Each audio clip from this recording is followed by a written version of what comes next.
ইমামে আজম আবু হানিফা রহমাতুল্লাহ আলাইহি একদিন ইশারের নামাজে দাঁড়াইছে। আয়াত পড়তে পড়তে সামনে আয়াত চলিয়ে আসছে, ওয়া মান ইয়ামাল মিসকালা যাররাতিন শাররান ইয়ারা। এই আয়াত পড়তে পড়তে ইমামে আজম আবু হানিফা রহমাতুল্লাহ দরদর করিয়া জমিনে বেহুশে পড়িয়া গেছে। দুই চোখের পানি ফেলায় কান্দে আর বলে, মাবুদ গো, আপনি যে আযাবের কথা কোরআনে ঘোষণা দিয়েছেন, এই আযাব এক সেকেন্ড এক মিনিট সহ্য করার ক্ষমতা আমি ইমামে আজম আবু হানিফার নাই। বাবারে, এমনভাবে কান্নার রোল পড়িয়া গেছে। কানতে কানতে ফজরের রক্ত চলিয়া আসে। ইমামে আজম আবু হানিফা রহমাতুল্লাহ আলাইহি ফজরের আল্লাহু আকবার ইশারের নামাজের রুকু সেজদা করার সুযোগ আর পায় নাই। বাবারে, সাহাবা গ্রামের নামাজের দিকে তাকায় দেখো, তোমার আমার নামাজের অবস্থার দিকে তাকায় দেখো। আবার আল্লাহর নবীর প্রিয় সাহাবী আল্লাহু আকবার আলী রাদিয়াল্লাহু তাআলা আনহু, আল্লাহর হাবিবের মেয়ে জামাই আলী রাদিয়াল্লাহু তাআলা যখন নামাজে দাঁড়াইতো, তখন আমার মাওলার সাথে স্বয়ং বাবার একটা কালেকশন হয়ে যাইত। আলী রাদিয়াল্লাহু তাআলা যখন নামাজে দাঁড়াইতো, আলী রাদিয়াল্লাহু তাআলা আর কোনো খবর, দুনিয়ার কোনো খবর থাকতো না। আলী রাদিয়াল্লাহু তাআলা যুদ্ধের ময়দানে গেল, বাবার আলী রাদিয়াল্লাহু তাআলা পায়ের মধ্যে তীর ঢুকে গেছে। তীর ঢুইকা পাও এখন ফুলিয়া উঠছে, যন্ত্রণা সহ্য করতে পারে না।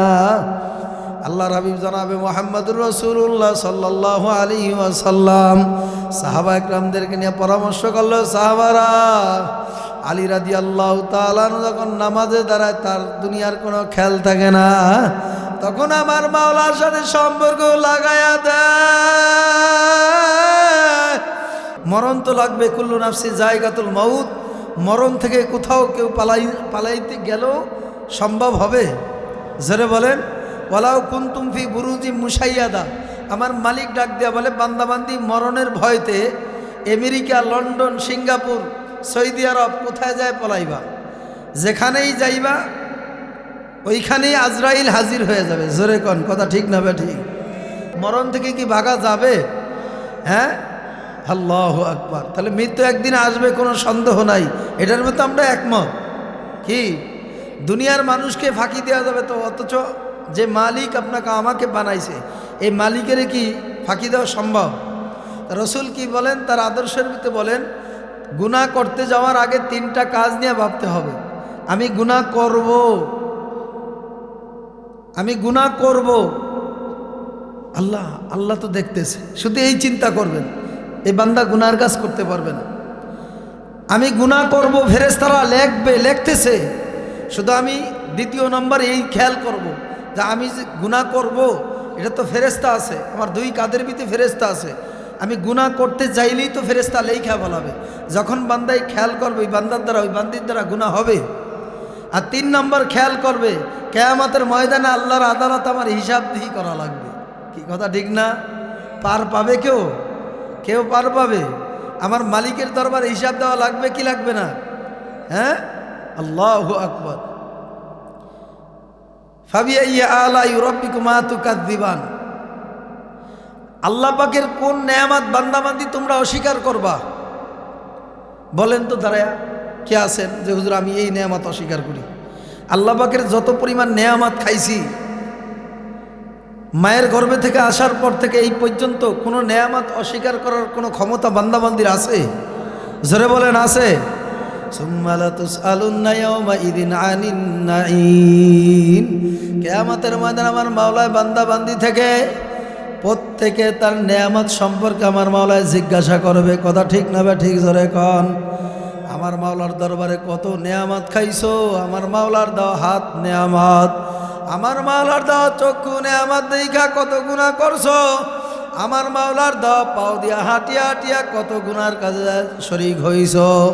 আমার মাওলার দেওয়া চক্ষু নেয়ামত, এই নেয়ামত দিয়া কত অশ্লীল ব্যয়বনা ছবি দেখছো, ঠিক কিনা জোরে কও? এই যুবক বাবারা, পর্দালের মা, আমার বোনেরা, বর্তমান অবস্থায় যুবকরা ফ্রি ফায়ার খেলতে খেলতে বাবারে চক্ষু অন্ধ বানায় ফেলাইছে। কথা কয় না? যুবকরা আছে মনে হয় কষ্ট লাগতেছে না? হ্যাঁ, কথা ঠিক না বা ঠিক জোরে এখন? ফ্রি ফায়ার খেলতে খেলতে আপনার রাস্তার বাগালে গাড়ি তো অ্যাক্সিডেন্ট করে অনেক সময় মাইরা ফেলায়, খবরই নেই। কি কথা ঠিক না? মা বোনরা মাশাআল্লাহ স্টার জলসা জি বাংলা এই যে শুরু করছে, রাত্র 1টা 2টা বাজে যায়, অথচ এশারের নামাজের খবর নাই। অথচ ঘুমায় রাত্রে 2টা 3টা বাজে, ফজরের নামাজের খবর নাই। অথচ দেখবেন মা বোনরা রাত্রে যদি স্টার জলসা জি বাংলা দেখা যদি কামাই কাজা হয়ে যায়, বাকি থাকে এটা ঘুম থেকে উঠার পরে এটা কাজা করে।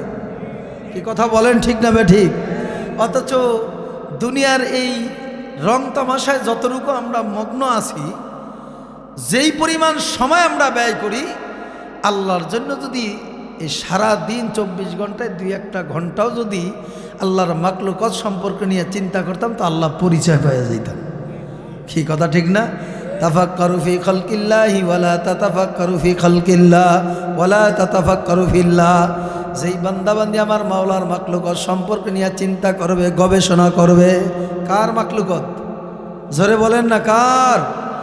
আমার মাওলার মাখলুকাত সম্পর্কে নিয়ে যারা চিন্তা করবে, গবেষণা করবে, ওই বান্দাবান্দি আমি মাওলার পরিচয় পাওয়া যাইবে। জোরে কন্যা সুবহানাল্লাহ। কিভাবে? আসমানটা আমার মাওলায় কেমনে এত সুন্দর করে বানাইছে। 9,30,00,000 মাইল দূরে সূর্য আমার মাওলায় কিভাবে ফিট করিয়া রাখছে। কথা ঠিক না বা ঠিক জোরে কন? আমার মাওলায় বাইনা সামাওয়াতি ওয়াল আরদ, আমার মাওলায় আসমানটা কত সুন্দর করিয়া বানাইছে। এই আসমানটা আমার মাওলার ঠেকানোর জন্য কোনো পিলার দেখা যায় না, কোনো রশি দেখা যায় না। কি কথা কয় না? আছে নাকি? এই সাধারণ এই মাহফিলের প্যান্ডেল করছে, চতুর্দিকে তাকায় দেন বাঁশ, আবার এটা অন্যদিকে আবার টানাও দিয়া রাখছে, আবার রশি দিয়া বান্ধিয়া রাখছে, যদি কোনো দিকে হেইলা ডইলা না পড়তে পারে। সুবহানাল্লাহ হবে। আর আমার মালিক খুঁটিবিহীন এত বড় বিশাল আসমান কেমনে আমার মালিক ঠেকায় রাখছে। এই শুধু বান্দাবান্দি এতটুকু চিন্তা করো, বান্দা একবার নেশ ছাড়ো আর একবার উঠাও। নেয়ামত কার? কার নেয়ামত? জোরে বলে। দুনিয়ায় তো মানুষ কিছু, আল্লাহ পাক কিছু মানুষকে কিছু আজাব গজব নেয়ামত সব আল্লাহ দেখায় কি দেখায় না? জোরে কর। দেখায় না? এটা আমরা দেখতে পারছি করোনার সময়। কি কথা কয় না? অক্সিজেনের অভাবে মানুষ মারা গেছে, রোগী মারা গেছে। কি কথা কয় না কেন? আর আমরা প্রত্যেক দিন এমন কোনো দিন নাই লক্ষ লক্ষ টাকার অক্সিজেন আমরা ব্যবহার করতেছি। সুবহানাল্লাহ বলেন না? হ্যাঁ, নেয়ামত কার? কোটি কোটি। আল্লাহ পাক যদি কিয়ামতের ময়দানে জিজ্ঞাসা করে, আব্দুর রহিম, আব্দুল করিম, আমার দরবারে কি নিয়ে আসছো? আমার এত নেয়ামত খাইছো, একটা নেয়ামতের হিসাব দাও। কত হাজার হাজার কোটি কোটি গ্লাস পানি পান করছি। আল্লাহ যদি জিজ্ঞাসা করে, বান্দা আব্দুল্লাহ, আব্দুল করিম, তোর এই হায়াতের জিন্দেগিতে কত গ্লাস পানি পান করছো? দুনিয়ার ভিতরে কোনোদিন তোর কাছে আমি 1 টাকাও আমি চাই নাই, বিনিময়েও চাই নাই। আমার কত হাজার হাজার গ্লাস পানি পান করছো, এই 1 গ্লাস পানির হিসাব দিয়া তার বড় সামনে যাও। মনে হয় হিসাব দিয়ে দিতে পারবো।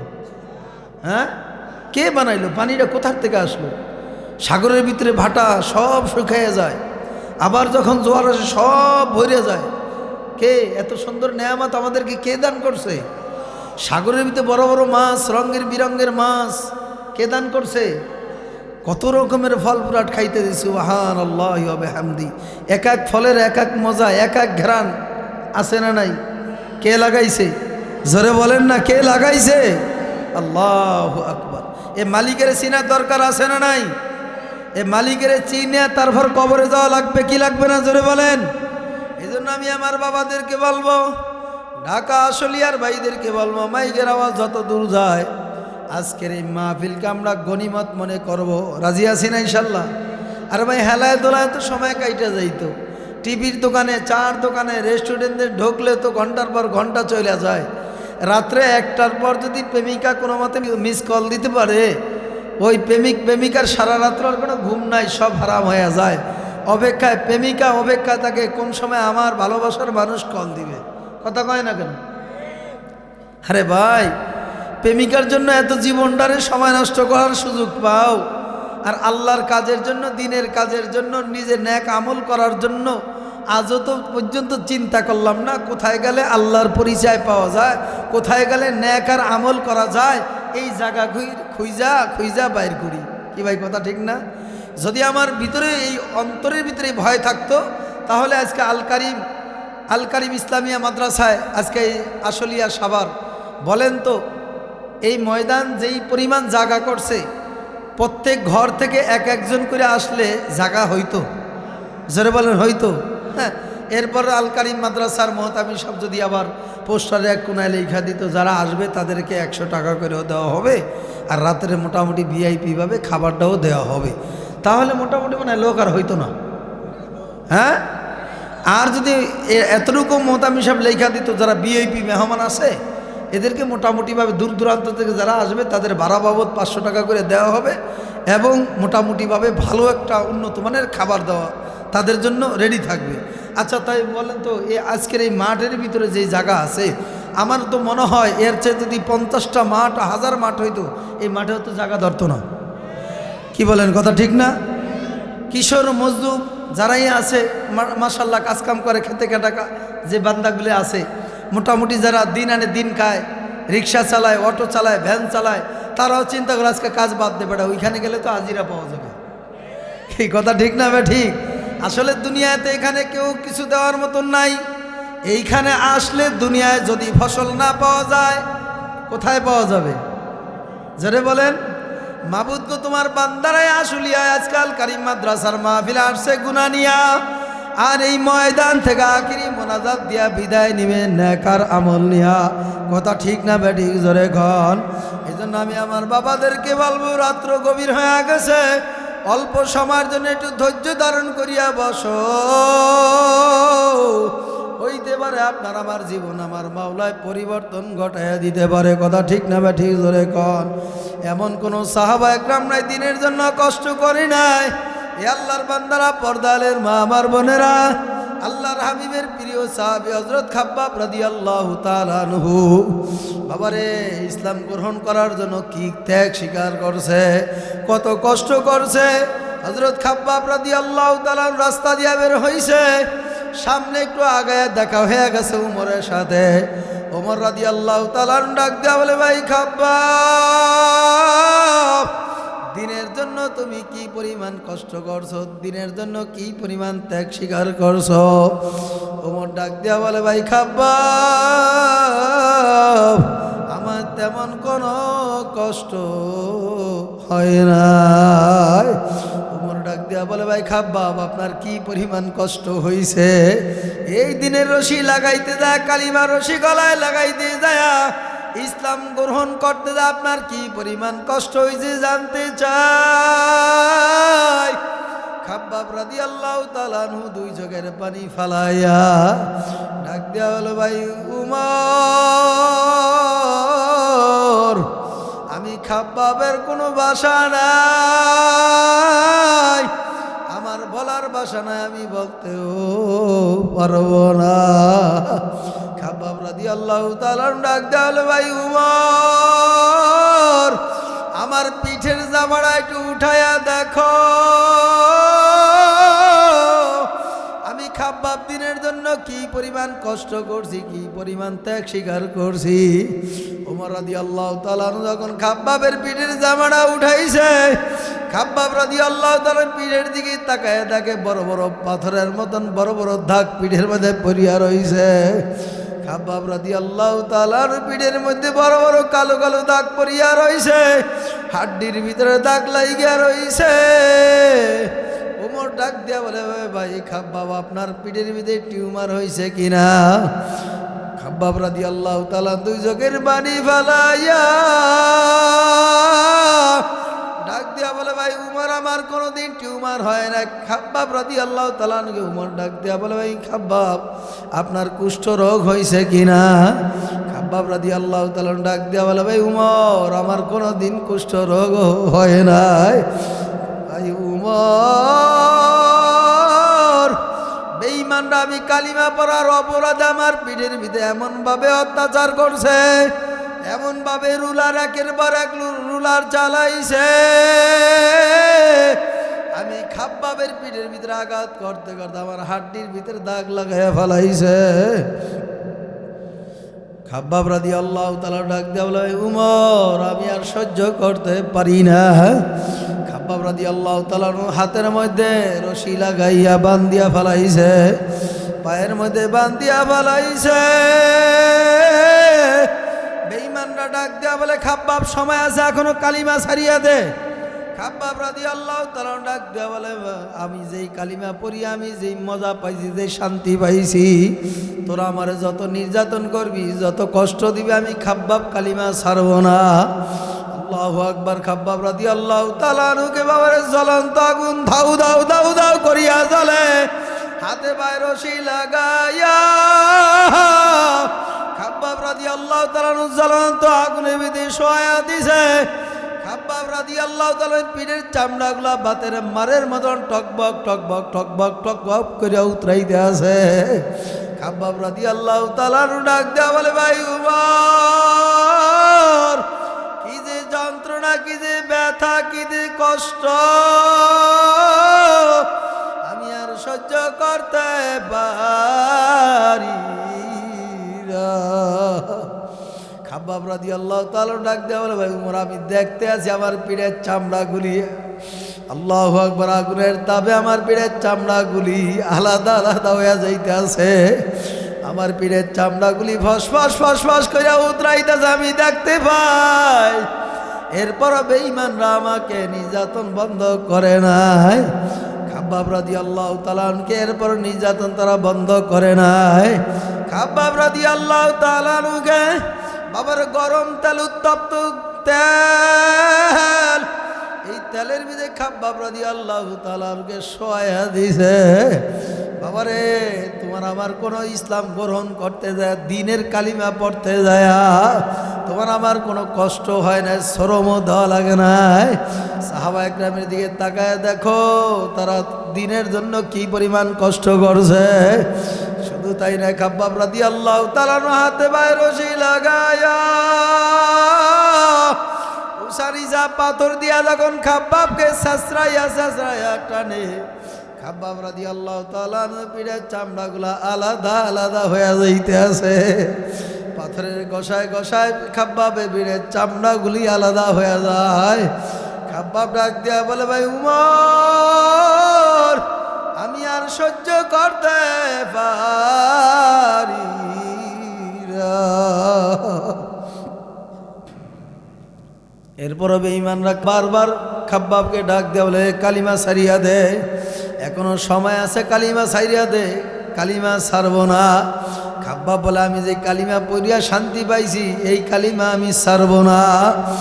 এরপরও বেঈমানরা নির্যাতন বন্ধ করে নাই। খাব্বাব রাদিয়াল্লাহু তাআলাকে পাহাড়ি এলাকায় উঠায়া, পাহাড়ের উপরে উঠাইয়া এবার খাব্বাব রাদিয়াল্লাহু তাআলা চিত্তর করিয়া শোয়া ফেলাইছে। ডাক দিয়া বলে, খাব্বাব সময় আছে, কালিমা ছাড়িয়া দে, যদি কালিমা না ছাড়ো তোমাকে নির্যাতন বন্ধ করব না। খাব্বাব ডাক দিয়া বলে, তোমরা আমার যত নির্যাতন করবা, যত কষ্ট দিবা, আমি খাব্বাবের কোনো ক্ষতি হবে না। এরপর ওই বেঈমানরা খাব্বাব রাদিয়াল্লাহু তাআলাকে চিত্তর করিয়া শোয়া ওই পাহাড়ি এলাকায় উঠায়া, পাহাড়ি এলাকার বড় বড় গাছের কাটা পারিয়া এবার খাব্বাব রাদিয়াল্লাহু তাআলা জিহ্বাটা টান দিয়া বার করিয়া ফেলাইছে। জিহ্বা টান দিয়া বার করিয়া বেঈমানরা এক একটা করে এবার খাব্বাবের জিহ্বার ভিতরে কাটা ঢুকায়। খাব্বাব রাদিয়াল্লাহু তাআলা চোখের পানি ফেলাইয়া ডাক দিয়া বলে, ভাই উমর, আমি আর সহ্য করতে পারি না। এ আসলিয়ার বাবারা, এই ঢাকা আসলিয়ার বাবারা, তোমাদের হাত ধরিয়া বলি, পায়ে ধরিয়া বলি, দূর দূরান্ত থেকে ওলামা একরামরা আসে, তোমরা গনিমত মনে করো।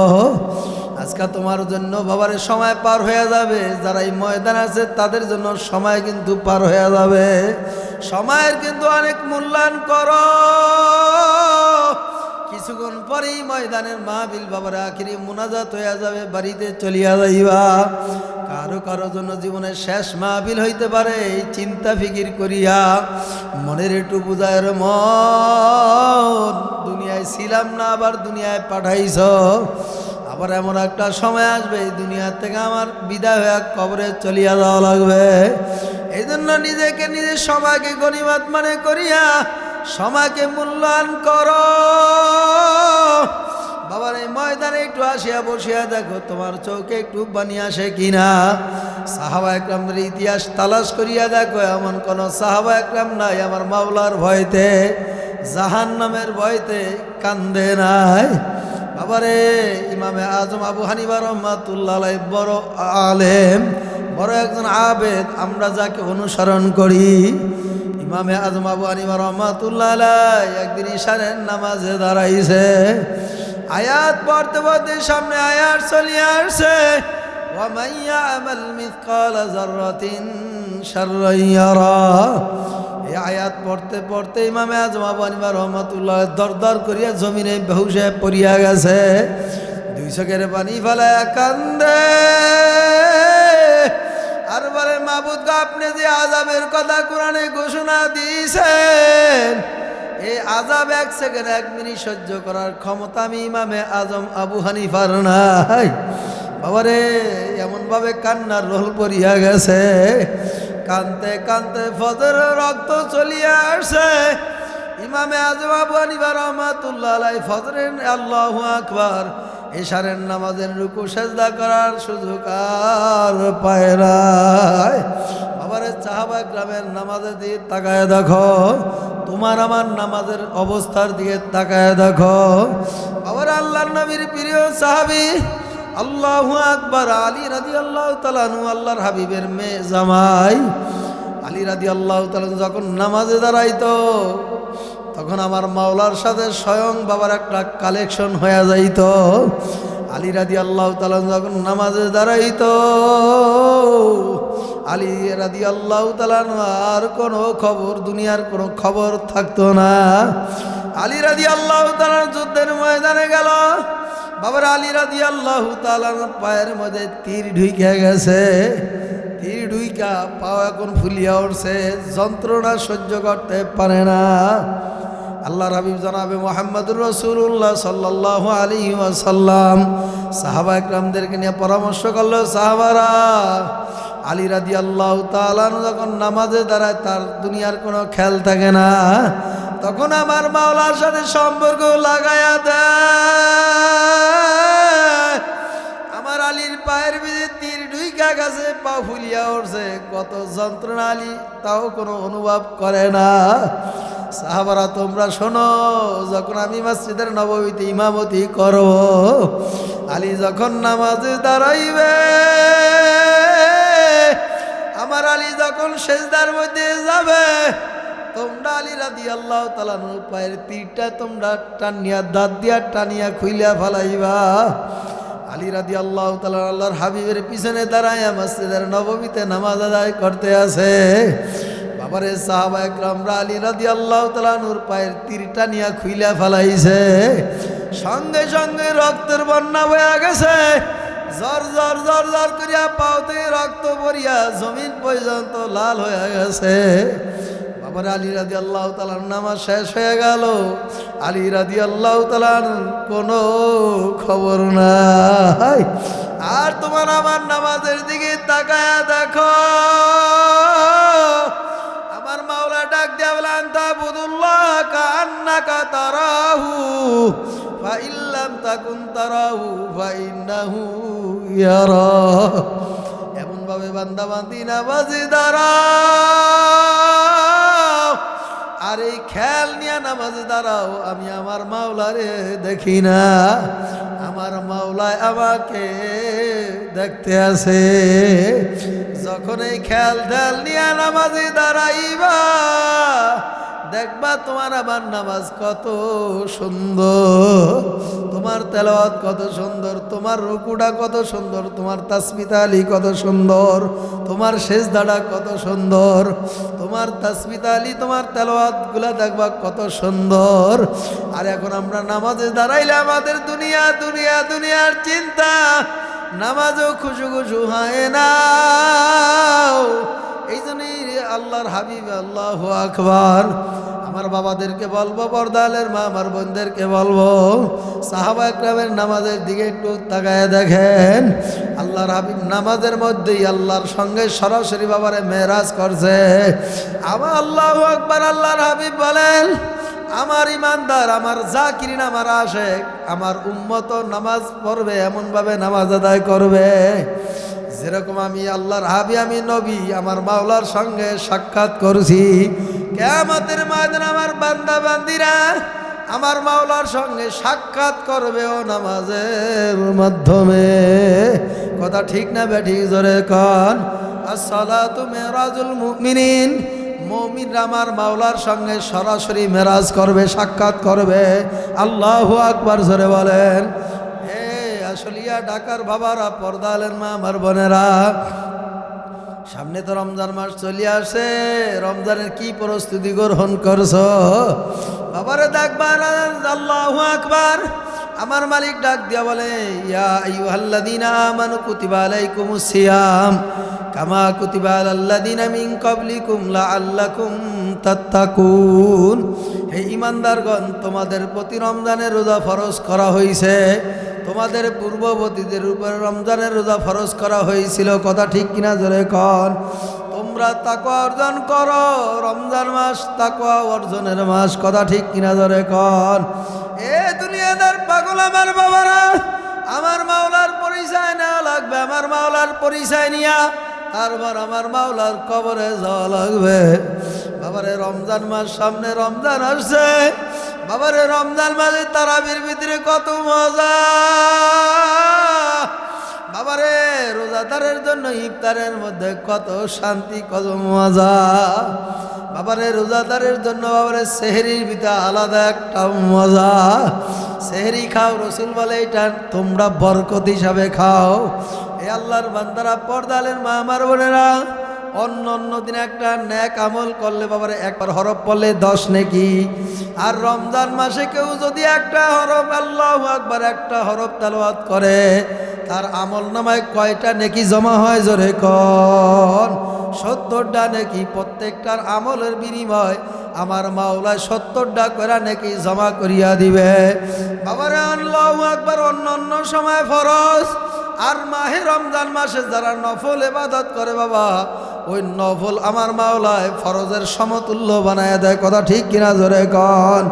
আমার মাওলার দরবারে কান্দা লাগবে যে ব্যক্তি রমজান পায়া রমজানের রোজা রাখতে পারে নাই, তারাবি নামাজ পড়তে পারে নাই। আল্লাহর হাবিব বলেন ওই ব্যক্তি ধ্বংস হয়ে যাক। কি কথা ঠিক না? বা ঠিক? জোরে কন। এই জন্য দুনিয়ার রং তামাশায় দুনিয়ার মায়া মহাব্বতে পড়িয়া সব বাবারে নষ্ট করিয়া ফেলাইছি। এ কথা ঠিক না? বা ঠিক? জোরে কন। এই জন্য নামাজ পড়তে ভালো লাগে না, জিকির করতে ভালো লাগে না, ইবাদত করতে ভালো লাগে না। কি কথা ঠিক না? আমার মাওলার ইবাদত করিয়াই দেখো কি মজা। আমার মাওলার জিকির করিয়াই দেখো আমার মাওলার জিকিরে মজা আছে না নাই? বাবারে তোমার ধন সম্পদ টাকা পয়সা তোমার ছেলে মেয়ে কোনো কাজে আসবে না। খবরদার খবরদার, সুস্থ কলব না নিয়ে আমার কবরে আসিও না। অসুস্থ কলব নিয়ে কেউ আমার দরবারে আসিও না। এজন্য আমরা গুনাহ করতে করতে আমাদের অন্তরটা নষ্ট হয়ে গেছে, আমাদের কলবটা বরবাদ হয়ে গেছে। এখন নামাজ ভালো লাগে না, জিকিরি ভালো লাগে না, রোজা ভালো লাগে না, তারাবি নামাজ পড়তো আমাদের মজা লাগে না। কথা ঠিক না? বা ঠিক? জোরে কন।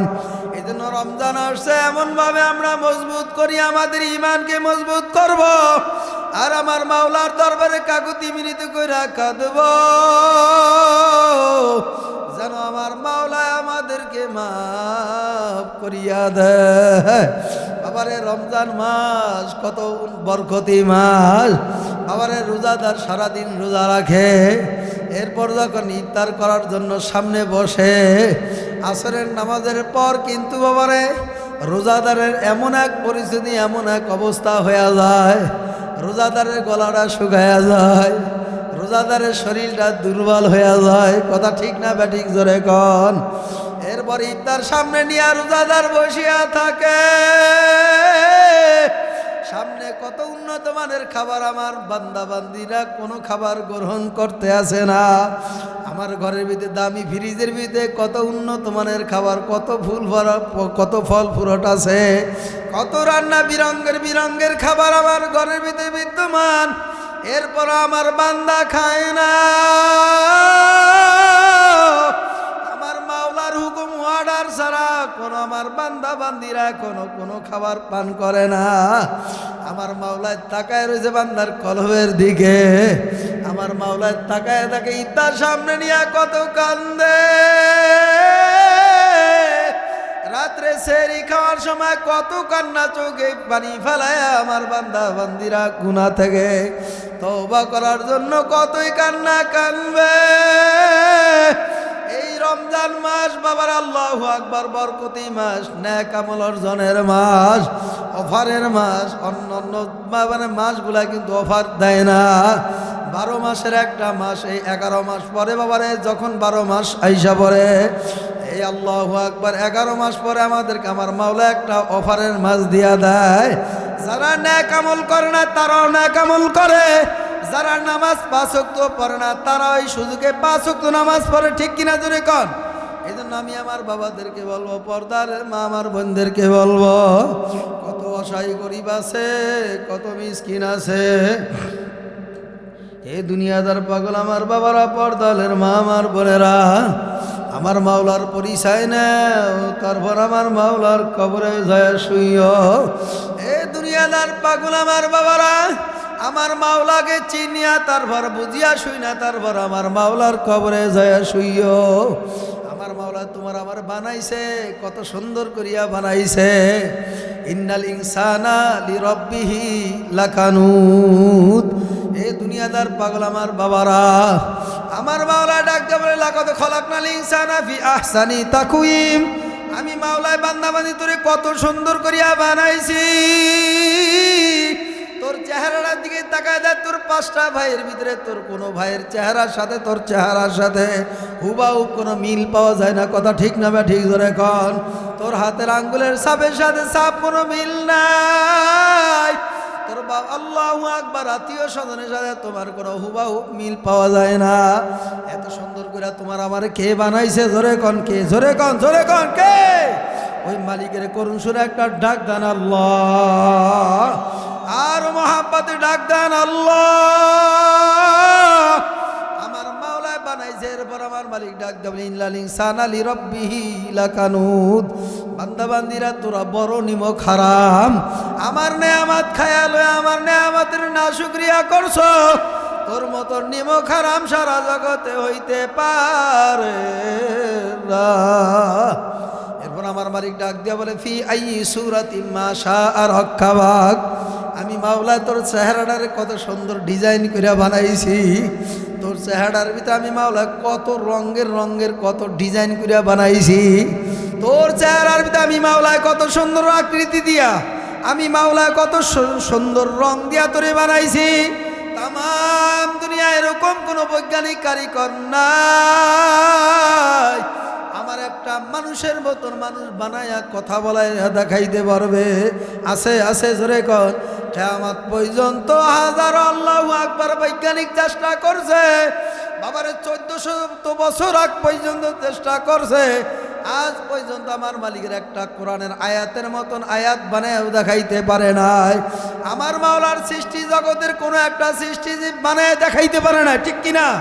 একটা ধানের মতন ধান বানায় দেখাইতে পারে নাই, একটা ভাতের মতন ভাত বানায় দেখাইতে পারে নাই, একটা আল্লাহু আকবার ফলের মতন ফল বানায় কোনো বৈজ্ঞানিক দেখাইতে পারে নাই। এ কথা ঠিক না বা ঠিক ধরে কন। আমি মাওলা তোর কত সুন্দর করিয়া বানাইছি। এরপরও তোরা আমার নেয়ামতের শুকরিয়া আদায় করো না। এ দুনিয়াদার পাগল আমার বাবারা, আমার কত ভাইরা বাবার গার্মেন্টসে চাকরি করে, এরপরও মাইকের আওয়াজ শুনিয়া আজকে জানে আল কারিম মাদ্রাসার মাহফিল আশুলিয়া ঢাকায়। আমার কত ভাইরা বাবার খাবার পর্যন্ত খায় নাই, সারাদিন পরিশ্রম করে এই ময়দানে আইসা হাজির হয়ে গেছে। আবারে কিছু মাওলার জাকিরিন বান্দারা আছে, যখন ওয়াজ মাহফিল হয়, যখন ওলামা একরাম আসে, তখন তারা পাগলের মতো ছুটিয়া চলিয়া যায়। এ কথা ঠিক না বা ঠিক ধরে কন? যারা এই মাহফিলের জন্য রওনা করছে, সঙ্গে সঙ্গে ফেরেশতারা তারা আমলনামায় নেকি জমা করতে আছে, লিখতে আছে। কিয়ামতের ময়দানে আবতাকু ইলাইহিল ওয়াসিলা, আজকে সাবার আশুলিয়ার মাহফিল একটা বড় উসিলা হয়ে দাঁড়াইতে পারে। কিয়ামতের ময়দানে আমার মাওলায় তার কুদরতি ক্যামেরা দিয়ে যে ফিট করা যে ক্যামেরা, আমার মাওলা কিয়ামতের ময়দানে আমার মাওলাই উসিলাও তালাশ করতে পারে। মাদ্রাসা আল কারিম মাদ্রাসা আশুলিয়া ঢাকার মাহফিলে আল্লাহু আকবার, আমার বান্দারা কত কাজ কাম থাকা শর্ত ব্যস্ততা ফালাইয়া ওয়াজ মাহফিল শুনতে গেছে, তারা নেক আমল করছে। কিয়ামতের ময়দানে উসিলা আমার মাওলায় তাদেরকে মাফ করিয়া দিতে পারেন। পারেন কি পারেন না জোরে কন? আবতাকু ইলাইহিল ওয়াসিলা, কিয়ামতের ময়দানে বান্দাবান্দি থেকে উসিলা তালাশ করতে থাকবে। এইটাই আজকের মাহফিল কিয়ামতের ময়দানে একটা উসিলা হয়ে যাবে। কি কথা ঠিক না বে ঠিক জোরে কন? এজন্য আমি আমার বাবাদেরকে বলবো, পর্দালের মা আমার বোনদেরকে বলবো, আমার মাওলার পাগল হও, তারপর আমার মাওলার কবরে যায় শুইও। কারণ দুনিয়ার জিন্দেগি দেখতে না দেখতে শেষ হয়ে যাবে। আখিরাতের জিন্দেগি, পরকালের জিন্দেগি একবার শুরু হবে, আর কোনো দিন শেষ নাই। আল্লাহর নবীর প্রিয় সাহাবী হানজালা রাদিয়াল্লাহু তাআলা আনহু বাবারে নতুন বিবাহ শাদী করছে। বাবারে গোসল ফরজ হয়ে গেছে, নদীর ঘাটে গেছে গোসল করার জন্য। ইতিমধ্যেই গায়েবিক আওয়াজ আসছে, হানজালা তোমার গোসল ফরজের চাইতে আমার নবী শহীদ হয়ে যায়, তা তোমার গোসলের চাইতে ছোট নাকি? হানজালা রাদিয়াল্লাহু তাআলা আনহু এই সংবাদ পাইয়া ফরজ গোসল বাদ দিয়া সঙ্গে সঙ্গে বাসায় দৌড়ে গেছে। বাসার সামনে দাঁড়ায় ডাক দেয়া বলে, বিবি আমার তরবারিটা দাও, আমার নবী নাকি শহীদ হয়ে যায়। প্রাণের স্ত্রী ডাক দেয়া বলে, প্রাণের স্বামী আমার কেবলমাত্র বিবাহ শাদী হয়েছে, আমি আপনাকে ভালোভাবে দেখতে পারি নাই, আপনিও আমাকে ভালোভাবে দেখতে পারেন নাই, কেবলমাত্র এক রাত আমরা যাপন করলাম। আমার প্রাণের স্বামী আপনি ঘরে আসেন, এরপর আপনি বিদায় নিয়ে তারপর যান। আপনি আমাকে একটু ভালো করিয়া দেখেন, আমিও আপনাকে একটু ভালো মতন দেখি। হানজালা রাদিয়াল্লাহু তাআলা ডাক দেয়া বলে, প্রাণের স্ত্রী আমার, কিয়ামতের ময়দানে তোমার আমার সঙ্গে আমার মাওলা জান্নাতে দেখা করাইবে। জোরে করে আল্লাহু আকবার। এই কথা বলিয়া স্ত্রী থেকে হানজালা রাদিয়াল্লাহু তাআলা তরবারি নিয়ে বিদায় হয়ে চলিয়া গেছে। বাবারে যুদ্ধের ময়দানে চলিয়া গেছে। যুদ্ধের ময়দানে কিছু নাস্তিকদেরকে দুনিয়া থেকে হানজালা বিদায় করিয়া দিয়েছে। এরপরে হানজালা রাদিয়াল্লাহু তাআলা আনহু বাবারে দুনিয়া থেকে বিদায় হয়ে চলিয়া গেছে। আল্লাহু আকবার। উহুদের ময়দানে, যুদ্ধের ময়দানে 70 জন সাহাবী বাবারে শহীদ হয়ে গেছে। 70 জন সাহাবীদের লাশ তালাশ করিয়া পাওয়া যায়, একজনের লাশ আর খুঁজিয়া পাওয়া যায় না। আল্লাহর হাবিব জনাবে মুহাম্মদুর রাসূলুল্লাহ সাল্লাল্লাহু আলাইহি ওয়াসাল্লাম আলী, ওসমান, আবু বকরকে পাঠাইছে, যাও যায় দেখো আমার কতজন সাহাবী যুদ্ধের ময়দানে, উহুদের ময়দানে শহীদ হয়ে গেছে। আল্লাহু আকবার, আল্লাহু আকবার। আবু বকর, ওসমান, আলী যায় বাবারে খুঁজিয়া তালাশ করিয়া 69 জনের লাশ পাইছে, একজনের হানজালার লাশ তালাশ করিয়া আর পায় না। এর ভিতরে বাবার একটা মহিলা দৌড়ে রাস্তা দিয়া যায়, আল্লাহর হাবিবের সঙ্গে সাক্ষাৎ হয়ে গেল। মহিলা ডাক দিয়া বলে, ইয়া রাসূলুল্লাহ, ইয়া হাবিবাল্লাহ, আপনি আমাদের বিবাহ শাদী পড়াইছেন, এখনো আমাদের হাতের মেহেদিও যায় নাই। আমি আপনার চাচি হানজালা রাদিয়াল্লাহু তাআলা দুনিয়া থেকে যুদ্ধের ময়দানে শহীদ হয়ে গেছে। ইয়া রাসূলুল্লাহ, ইয়া হাবিবাল্লাহ, সমস্ত সাহাবা একরামদেরকে আপনি বিনা গোসলে দাফন করবেন, আর আমার হানজালাকে আপনি বিনা গোসলে দাফন করতে পারবেন না। আল্লাহ পাক রব্বুল আলামিন আল্লাহু আকবার। এখন সমস্ত সাহাবা একরাম আলী ওসমান আবু বকর বাবারা আল্লাহর হাবিব যখন পাঠাইছে ওই হানজালার লাশ কোথাও খুঁজে পাওয়া যায় নাই। আল্লাহ পাক রব্বুল আলামিন জিবরাইলকে পাঠাইছে, জিবরাইল যাও আমার হানজালা আমার যুবক যেই আল্লাহু আকবার নতুন বিবাহ করিয়া স্ত্রী মায়া ত্যাগ করিয়া যুদ্ধের ময়দানে যায় শহীদ হয়ে গেছে, যাও জিবরাইল যাও আমার হানজালার লাশ তালাশ করো কোথায় পাওয়া যায়, আমার হানজালার লাশ তালাশ করিয়া খুঁজিয়া নিয়ে আসো, আমার হানজালার লাশ তালাশ করিয়া খুঁজিয়া নিয়া জান্নাতের পানি দ্বারা আমার হানজালাকে গোসল করায়া দাও। জোরে কোন সুবহানাল্লাহ।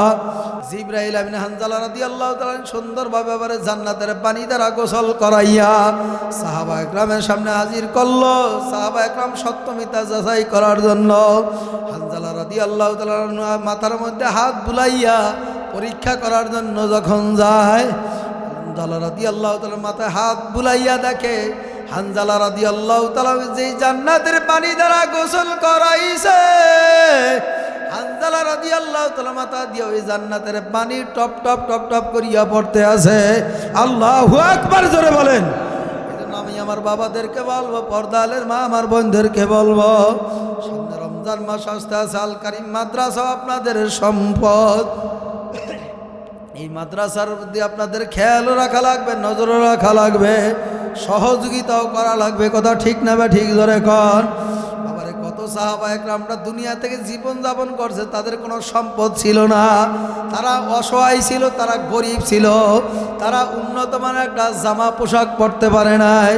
আপনারা কি বিরক্ত হয়ে গেছেন না শেষ করে দিব? হ্যাঁ, আর একটু চলবে না বন্ধ করে দিব? মোনাজাত দিয়ে দিব? তাহলে থাকবেন শুরু থেকে শেষ পর্যন্ত, আখিরি মোনাজাত দিয়ে যাইতে রাজি আছেন কারা কারা? নারায়ে তাকবীর। আল্লাহ কবুল করে জোরে কোন আমিন। আমাদের দেশে রমজান মাস আসতে আছে, দেখবেন শুরু দিয়া রমজান মাসে মসজিদে জায়গা হয় না, বারান্দাও জায়গা হয় না। কি কথা কয় না? রমজান এক সপ্তাহ পার হয়ে গেলে এখন আস্তে আস্তে কমিয়ে আসে, এরপরে শেষের মাঝখানের দিক দিয়ে যায় দেখে এক কাতার দুই কাতার। কথা কয় না? আবার রমজান যখন 27 রাত আসে, সবে কদরের রাত আসে, তখন আবার দেখা যাবার সব ভরপুর। কথা কয় না? এরপর দেখবেন ঈদের জামাতে তো কোনো কথাই নাই। কি আছে না নাই? এ আল্লাহর বান্দারা, পর্দালের মা আমার বোনেরা খুব গুরুত্ব সহকারে শোনেন। আমাদের দেশে দেখবেন নেতার সন্তান যখন মসজিদে শুক্রবার জুমা পড়তে যায়, এই তো তারাবি নামাজ আসছে, রমজান মাস আসছে, দেখবেন তারাবি নামাজে যায় সবার শেষে, আবার আসবে সবার আগে। কথা কয় না? চাচা মিয়া ডাক দিয়া বলে, বাতিজা কি রে, কেবল না নামাজে ঢুকলি, এখন এত তাড়াতাড়ি নামাজ শেষ হয়ে গেল নি? কয় একটু জরুরত আছে, আইজা পড়ছি। কি কথা কয় না? জুমার দিন ইমাম সাহেব খুতবা দেয়, খুতবা শেষ হয়ে যায়, যখন বলে দাঁড়ায় কাতা সোজা করেন, তখন আসে আইসা নেতাজি নামাজ পড়িয়া আবার সুন্নত বাদ দিয়া চলিয়া যায়। আছে না নাই? কিরে কেবলমাত্র ঢুকলি, কিভাবে নামাজ পড়লি বেটা? নামাজ পড়তেইছো না, আর কি ঠাটকা মস্কারি করতেইছো? কথা কয় না? আছে না নাই? সাহাবা একরামের যুগে তালাশ করিয়া দেখো, আল্লাহর হাবিবের প্রিয় সাহাবী আব্দুল্লাহ আনসারী রাদিয়াল্লাহু তাআলা আনহু, বাবার আল্লাহু আকবার, প্রত্যেক দিন নামাজে যাইতো সবার শেষে। মসজিদের নববীতে যখন আল্লাহর হাবিব ইমামতি করতেন, প্রত্যেক দিন নামাজে যাইতেন সবার শেষে। কোন সময় যাইতেন? আবার নামাজ শেষ হয়ে গেলে সালাম ফিরে আবার সবার আগেই চলে আসতেন। সাহাবা একরামরা অনেকদিন ফলো করছে। একদিন আল্লাহর হাবিবের নামাজে ইমামতি করছেন মসজিদের নববীতে। নামাজের পর আল্লাহর হাবিবকে ডাক দেয়া বলে, ইয়া রাসূলুল্লাহ, ইয়া হাবিবাল্লাহ, আপনার সাহাবী আব্দুল্লাহ আনসারী প্রত্যেক দিন নামাজে আসে সবার শেষে, আবার যায় সবার আগে। এই বিচার করা লাগবে, কি সমস্যা এগুলো আপনার দেখা লাগবে। আল্লাহর হাবিবের কাছে যখন এই সংবাদ দিল, বিচার দিল, এবার আল্লাহর হাবিব আবু বকর, উমর, ওসমানকে ডাকিয়া বলে, চলো আমরা একটু যাই, কি সংবাদ একটু জিজ্ঞাসা করি। আব্দুল্লাহ আনসারী প্রত্যেক দিন এরকম আগে আগে চলিয়া যায়, আসে পরে আবার যায় সবার আগে। আল্লাহর হাবিব উমর, আলী, উসমানকে নিয়ে এবার আব্দুল্লাহ আনসারী বাড়ি দিয়ে রওনা করছে। আল্লাহর হাবিব আব্দুল্লাহ আনসারী বাড়ির সামনে দাঁড়ায়া ডাক দেয়, আব্দুল্লাহ আনসারী, তুমি বাসায় আছো কিনা? কোনো উত্তর নাই। আল্লাহু আকবার। ওমর ডাক দেয়, আব্দুল্লাহ আনসারী তুমি বাসায় আছো কিনা, কোনো সারা শব্দ নাই। আবু বকর ডাক দেয়, আব্দুল্লাহ আনসারী বাসায় আছো, কোনো শব্দ নাই। আল্লাহর হাবিব এবার ডাক দিয়া বলে, চলো আমরা চলিয়া যাই। আব্দুল্লাহ আনসারী মনে হয় কোনো কাজে ব্যস্ত আছে, নিজের ব্যক্তিগত মনে হয় কোনো সমস্যা আছে। এই কথা বলি আল্লাহর হাবিব সহ সাহাবা একরাম যখন ঘর থেকে বের হয়ে রওনা করছে, এমনিতে আব্দুল্লাহ আনসারী ঘর থেকে বের হয়ে ডাক দেয়, ইয়া রাসূলুল্লাহ, ইয়া হাবিবাল্লাহ, আপনি যাইবেন না, আপনি যদি চলিয়া যান আমি বড় কষ্ট পাবো, আমি বড় দুঃখ পাবো, আমার মন ভালো লাগবে না। আপনি আমার বাসা থেকে আমার সঙ্গে সাক্ষাৎ না করিয়া চলিয়া যাইবেন, এটা আমি আব্দুল্লাহ আনসারী সহ্য করতে পারবো না। ইয়া রাসূলুল্লাহ, ইয়া হাবিবাল্লাহ, আপনি আমার বাসায় আসেন, প্রবেশ করেন। আল্লাহর হাবিব সাহাবা একরামদের নিয়ে বাসায় ঢুকলেন। এবার আল্লাহর হাবিব ডাক দেয়া বলে, আব্দুল্লাহ আনসারী, প্রত্যেক দিন তুমি নামাজে যাও সবার শেষে, আবার চইলাও আসো সবার আগে, ব্যাপারটা তো বুঝলাম না, কি হয়েছে বলো। আব্দুল্লাহ আনসারী রাদিয়াল্লাহু তাআলা দুই চোখের পানি ফালাইয়া ডাক দেয়া বলে, ইয়া রাসূলুল্লাহ, ইয়া হাবিবাল্লাহ, আমার একটাই মাত্র সম্বল, আমার একটাই মাত্র চাদর, আমি যখন নামাজে যাই তখন আমার স্ত্রী নামাজ আদায় করতে পারে না, আমার স্ত্রী যখন নামাজ আদায় করে তখন আমি নামাজ আদায় করতে পারি না। ইয়া রাসূলুল্লাহ, ইয়া হাবিবাল্লাহ, আমার ঘরের ভিতরে একটা গর্ত করা আছে, আমি যখন নামাজে যাই এই চাদরটা ব্যবহার করে আমি নামাজে যাই, এরপর আমার স্ত্রীকে আমি গর্তর ভিতরে রাখা আমি নামাজে যাই, যখন সালাম ফিরায় তখন আমি যাই সবার শেষে, আবার সবার আগে চলে আসি, কারণ আমি আসলে আমার স্ত্রী নামাজ আদায় করবে। এই সংবাদ শুনে আল্লাহর হাবিব জর করিয়া কান্দে, আব্দুল্লাহ আনসারীও কান্দে। আল্লাহর হাবিব যার ডাক দেয়া বলো, আমার সাহাবারা, আব্দুল্লাহ অসহায়, তার একটু সহযোগিতা করা লাগবে। আব্দুল্লাহ আনসারী রাদিয়াল্লাহু তাআলা আনহুকে হাত ধরিয়া আল্লাহর হাবিব মসজিদের নববীর দিকে নিয়ে রওনা করছে। মসজিদের নববীর সামনে ডাইনা ত্রাউজা করিয়া এইবার সাহাবা کرامদেরকে ডাক দেয়া বলে, সাহাবারা, তোমরা কি দুনিয়ায় জান্নাতি লোক দেখতে চাও? সাহাবা একরাম বলে, ইয়া রাসূলুল্লাহ, ইয়া হাবিবাল্লাহ, দুনিয়াতে যদি জান্নাতি লোক দেখা যায় তাহলে তো ভালোই হয়। আল্লাহর হাবিব বলো, আমার সাহাবারা, যদি দুনিয়া জান্নাতি লোক দেখতে চাও, আমার আব্দুল্লাহ আনসারীর চেহারার দিকে তাকাও। আমার আব্দুল্লাহ আনসারীকে আমার মাওলায় দুনিয়ায় জান্নাতের মেহমান বানাইয়া দিছে। জোরে কোন সুবহানাল্লাহ। এরপর আব্দুল্লাহ আনসারী রাদিয়াল্লাহু তাআলা বাসায় যাবে। আমাদের দেশে তুফান আসলে, বন্যা আসলে, বাবারে ক্ষতিগ্রস্ত হয়ে গেল, আমরা ত্রাণ নিয়ে যাই। আল্লাহর হাবিব সাহাবা একরামদেরকে নিয়ে পরামর্শ কইরা কিছু ত্রাণের ব্যবস্থা করলো। এবার আব্দুল্লাহ আনসারীর বাড়ির দিকে রওনা করছে, আব্দুল্লাহর বাড়িতে ত্রাণ নিয়ে যাবে।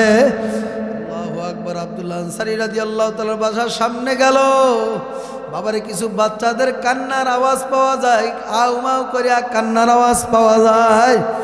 ইতিমধ্যেই আল্লাহর হাবিবের সঙ্গে আব্দুল্লাহ আনসারীর সামনে সাক্ষাৎ হয়ে গেল। আল্লাহর হাবিব ডাক দেয়া বলে, আব্দুল্লাহ আনসারী, তোমার বাসার থেকে কান্নার আওয়াজ পাওয়া যায়, কে কান্দে? মাউ মাউ করিয়া কান্দে। আব্দুল্লাহ আনসারী দুই চোখের পানি ফালাইয়া ডাক দেয়া বলে, ইয়া রাসূলুল্লাহ, ইয়া হাবিবাল্লাহ, আমার সন্তানগুলা পেটের ক্ষুধার তাড়নায় কান্দে। এক সপ্তাহ যাবত আমার ঘরের ভিতরে কোনো খানা নাই। আমার সন্তান, দুইটা সন্তান ছোট ছোট মাসুম, তারা বুঝে না কোনটা হালাল কোনটা হারাম, এই জন্য তাদের পায়ের ভিতরে আমি শিকলি লাগায়া ঘরের ভিতরে আটকায় রাখছি। আল্লাহর হাবিব বলে, এরা কেন কান্দে, কি জন্য কান্দে? বলে, এরা ক্ষুধার তাড়নায় পেটে খিদায় কান্দে। আব্দুল্লাহ আনসারী ডাক দেয়া বলে, ইয়া রাসূলুল্লাহ, ইয়া হাবিবাল্লাহ, আমার এই ছোট ছোট বাচ্চা দুইটা যখন পেটের ভিতরে ক্ষুধা লাগতো, আমার বাড়ির পাশে একটা ইহুদির খেজুর গাছ আছে, ওই খেজুর গাছে যায় ওরা নিচে হাঁটিয়া হাঁটিয়া টোকায়া দুইটা খেজুর একদিন মুখের ভিতরে ঢুকাইছে। ওই ইহুদি, ওই নাস্তিকের বাচ্চা, ওই ইহুদি, আল্লাহু আকবার, ইহুদি লোক আমার ওই ছোট ছোট বাচ্চা দুইটার মুখের ভিতর থেকে হাত ঢুকায়া খেজুর দুইটা টাইনা শাস্ত্রায়া মুখের থেকে বের করিয়া ভালাইছে। আমার সন্তান পেটের ক্ষুধার তাড়নায় কান্দে। এই অবস্থা দেখে আল্লাহর হাবিব ডাক দিয়া বলে, আমার সাহাবারা তোমরা কে আছো আব্দুল্লাহ আনসারীর জন্য একটা গাছ কিনে দিতে পারবা? কে আছো আব্দুল্লাহ আনসারীর জন্য দুইটা খেজুর গাছ বরাদ্দ করে দিতে পারবা? আবার আল্লাহু আকবার। ওসমান গনি দাঁড়ায় বলে, ইয়া রাসূলুল্লাহ, ইয়া হাবিবাল্লাহ, এই খেজুর গাছ ক্রয় করতে যা টাকা, যা শ্রম লাগে, যা কিছু লাগবে আমি দিয়া দিব। জোরে কর আল্লাহু আকবার। ওই খেজুর গাছের মালিক ইহুদি, ইহুদির কাছে দৌড়ায় ওসমান গনি চলিয়া গেল। যায় বল জিজ্ঞাসা করে, ভাই আপনি খেজুর গাছ দুটা বিক্রি করবেননি? ইহুদি লোক ডাক দিয়া বলে, হ্যাঁ করবো, যদি আমি অধিক লাভ পাই তাহলে আমি বিক্রি করব। লাভ পাইলে তো আলহামদুলিল্লাহ ভালো। আল্লাহু আকবার। ওসমান গনি ডাক দিয়া জিজ্ঞাসা করে, আপনার এই খেজুর গাছ কত টাকা হইলে কি হইলে আপনি বিক্রি করবেন?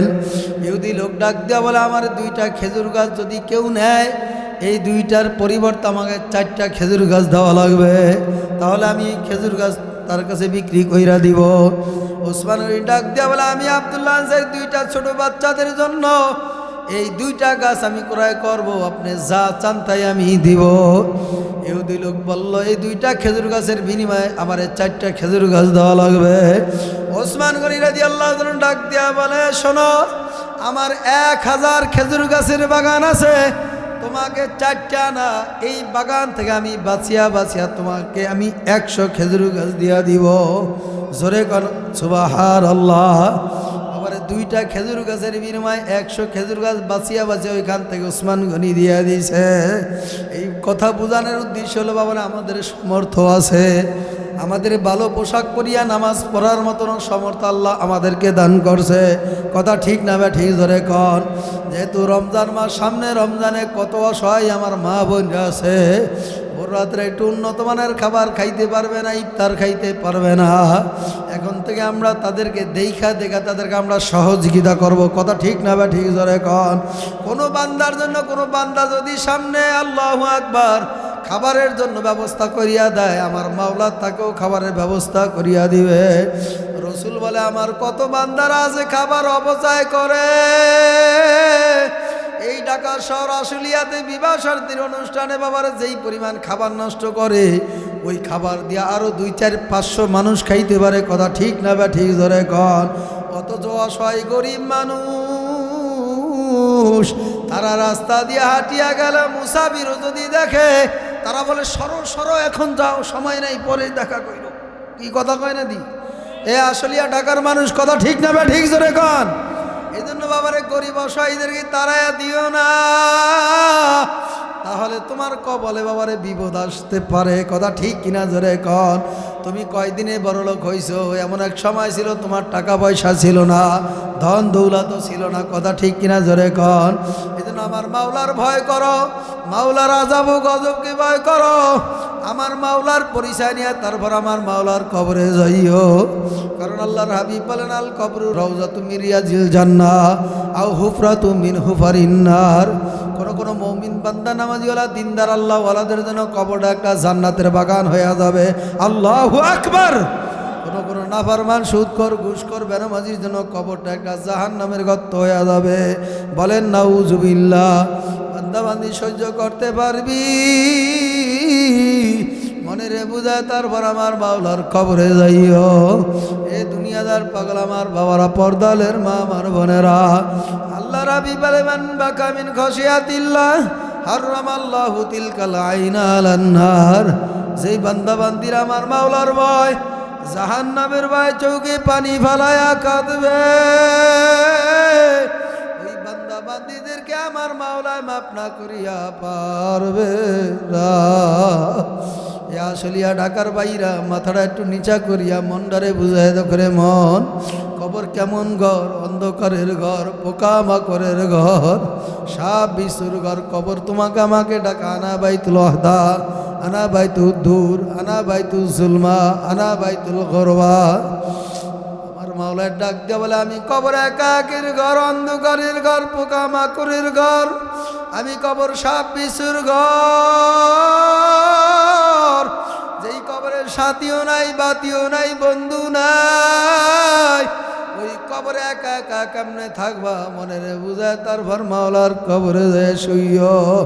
হাকিকত সে দু দুনিয়া বে খবর হয়, দুনিয়া কি নুমায়েশ पर नजर है हर तमन्ना दिल से रुखसत हो गई। अब तू आजा अब तू खिलवत आ गई।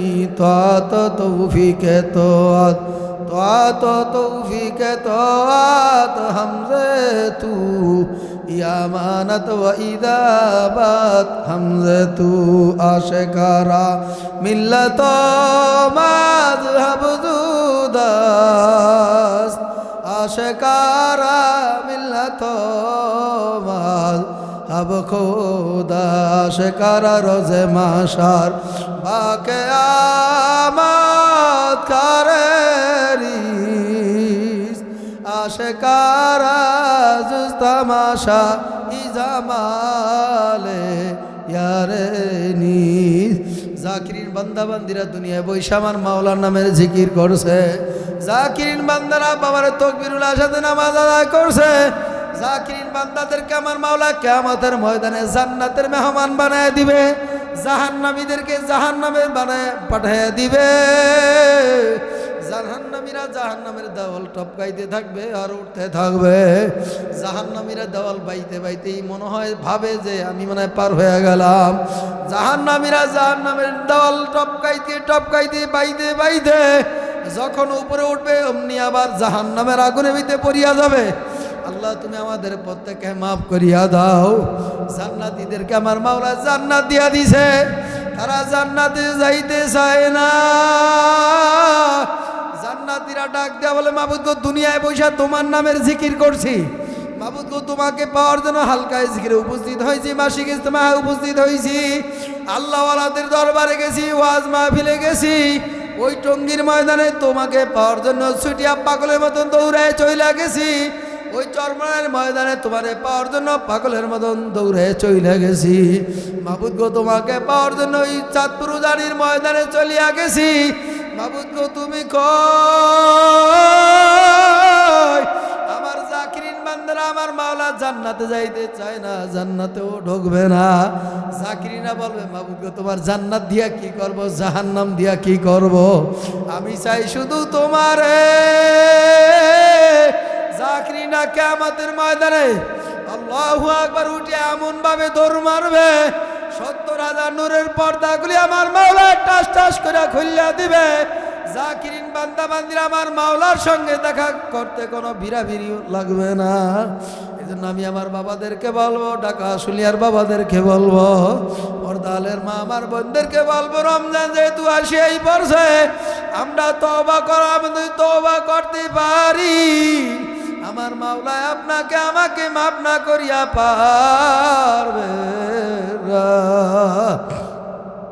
قل يا عبادي الذين اسرفوا على انفسهم لا تقنطوا من رحمة الله ان الله يغفر الذنوب جميعا বাজা বাজা আরশে হাস্তি বাজা দরকা ফেরাবুত পুরুস্তি বাজা।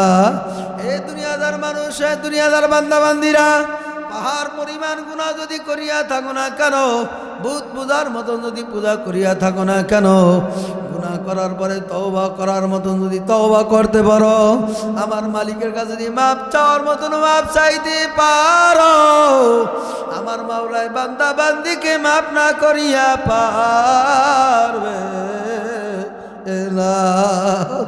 আল্লাহর হাবিব বলেন, আত-তাইবু মিনাজ যামবি কামাল্লা যামবালাহু। এই মজলিস হইল তওবা করার মজলিস, এই মজলিস হইল বাবারে গুনাহ থেকে ফিরিয়ে আসার মজলিস। যেই বান্দা বান্দিরা আমার মাওলার কাছে তওবা করতে পারবে, আমার মাওলার কাছে মাপ চাইয়া মাপ চা ফিরিয়ে আসবে। আত-তাইবু মিনাজ যামবি কামাল্লা যামবালাহু। আল্লাহর হাবিব বলেন একটা সন্তান মায়ের গর্ভে থেকে যেরকম ভূমিষ্ঠ হয়ে দুনিয়াতে আসে, ওই সন্তানের মাসুমের যেরকম তার আমলনামায় কোনো গুনাহ নাই, যারা মজলিসে বসিয়া তওবা করতে পারবে তাদেরকে আমি মাওলা এরকম মাসুম বানায়া দিব। জোরে কোন সুবহানাল্লাহ। বাবারে চোখে তো মোটো পানি আসে না। আল্লাহর হাবিব বলেন ইবুকু ইবুকু ফাইল্লাম তাবুকু ফাতাবাকু। ঘর পুড়িয়া গেলে চোখে পানি আসে, বাবা মারা গেলে চোখে পানি আসে, ছেলে মারা গেলে চোখে পানি আসে, মেয়ে মারা গেলে চোখে পানি আসে, স্ত্রী মারা গেলে চোখে পানি আসে। আর তোমার আমার জন্য যে জাহান্নামের আগুন জ্বলিয়া রইছে, তোমার আমার চোখের পানি সারা বুঝি ঠান্ডা হবে না। আমার মাওলার ভয় করো, করার মতন ভয় করো। বাবারে দুনিয়া তো কিছুই না। ইন্তেকালের পরে আমার সন্তান আদরের সন্তান আমাকে ঘরে জায়গা দিবে না। আমার ইন্তেকালের পরে আমার কলিজার স্ত্রী আমার ঘর আর জায়গা দিবে না। আমার স্ত্রী ডাক দেয়া বলবে আব্দুল্লাহ, তোর বাবাকে তাড়াতাড়ি করিয়া ঘর থেকে বের করিয়া বারান্দায় নামায়া রাখো, আমি মা এখন আর ঘরে থাকতে পারি না। বাবার ছেলের জন্য কত কষ্ট করলাম, মেয়ের জন্য কত কষ্ট করলাম, স্ত্রীর জন্য কত কষ্ট করলাম, মাথার গাম পায়ে ফেলাইয়া উপার্জন করে খাওয়াইলাম। ওই আমার সন্তান আমারে চিনবে না। ইন্তেকালের পরে আপনাকে আমাকে বাবার জনমের মতন সাবান মাখিয়া বড়ই পাতার পানি গরম করিয়া শেষবারের মতন গোসল করাইয়া 3টা সাদা কাপড়ে প্যাকেট বানাইয়া খাটের উপর চড়াইয়া তোমাকে আমাকে মসজিদের বারান্দা, আল্লাহু আকবার আল্লাহু আকবার, ঈদগাহে নিয়া, কলেজের মাঠে নিয়া, স্কুলের মাঠে নিয়া জানাজা পড়াইয়া এইবার তোমার আমার কবরে নিয়া চলবে। আমার সন্তান আমার কাঁধে নিয়া যায়, আমার ভাই আমাকে খাট কাঁধে নিয়া যায়, আমি তাও শুনতে পাই। আমার আত্মীয় স্বজন আমাকে ধরাধরি করিয়া কবরস্থানে নিয়ে যাইতেছে, তাও আমি খবর আওয়াজ পাইতে আছি। বাবারে আল্লাহু আকবার। আমার বাবা মনে মনে ভাবতেছে আমার সন্তানকে দুনিয়ায় বৈশা কত কষ্ট করিয়া খাওয়াইছি, মাথার গাম পায়ে ফালাইয়া উপার্জন করিয়া খাওয়াইছি, এই সন্তান বুঝি আমার সারিয়া যাবে না। বাবারে যখন খাটটা কবরে পশ্চিম বাজে রাখিয়া তোমার সন্তান কবরে লাফ মারিয়া নামবে, তোমার ভাই কবরে লাফ মারিয়া নামবে, তোমার আত্মীয় স্বজন কবরে নামবে, এবার তোমাকে ধরাধরি করিয়া কবরে নামাইবে। রসুলের মিল্লাতের এবার শেষবারের মতন বিসমিল্লাহ ওয়ালা মিল্লাতি রসুল্লাহ বলিয়া বাবারে সন্তান পায়ের মুষ্টি খুলিয়া এবার লাফ মারিয়া উঠিয়া গেছে। বাবা এত সময় ভাবছে আমার সন্তান বুঝি আমার সাথে থাকবে, তাকায় দেখ এখন সন্তান আর আমার সঙ্গে যাবে না। এইবার ভাইও মাতার মুষ্টি খুলিয়া এবার ভাইও লাভ মারিয়া উঠিয়া যাবে। বাবারে ভাই ভাবছে আমি বড় ভাই, দুনিয়ায় ছোট ভাইরে কত কষ্ট করে উপার্জন করে খাওয়াইছি, আমার ভাই বুঝি আমার সঙ্গে থাকবে। বাবারে ভাইও লাভ মারিয়া চলিয়া গেছে। এখন তাকায় দেখো কেমন দেখা যায়। আল্লাহু আকবার। বাঁশের ছাউনি দিয়া কলা পাতা বিছায়া এবার কোদাল দিয়া টানিয়া টানিয়া মাটি দিবে, ঘরটা বাবারে অন্ধকার হয়ে আসবে। এখন তাকায় দেখো কেমন দেখা যায়। কবি ডাক দিয়া বলে মাথার বান্ধে বুঝা গেল রে মন, আর কোন দিন মাথা লারার শক্তি নাই, মাজার বান্ধে বুঝা গেল রে মন, আর কোন দিন উঠে বসার শক্তি নাই, পায়ের বান্ধে বুঝা গেল রে মন, আর কোন দিন পায়ে হাঁটা আর শক্তি নাই। কবর হইল ছোট্ট একটা মাটির ঘর, সেই কবরে থাকতে হবে জনমভর, সেই কবরে থাকতে হবে জীবনভর। লাশটি আমার পরে রবে বাড়ির আঙ্গিনায়, আপনজনা কাঁদবে তারা, আমি না থাকায় আপনজনা কাঁদবে তারা, আমি না থাকায় প্রতিবেশী একে একে আসিয়া দেখবে তারা মুখের কাপড় উঠায়া, দেখবে তারা মুখের কাপড় সরায়া।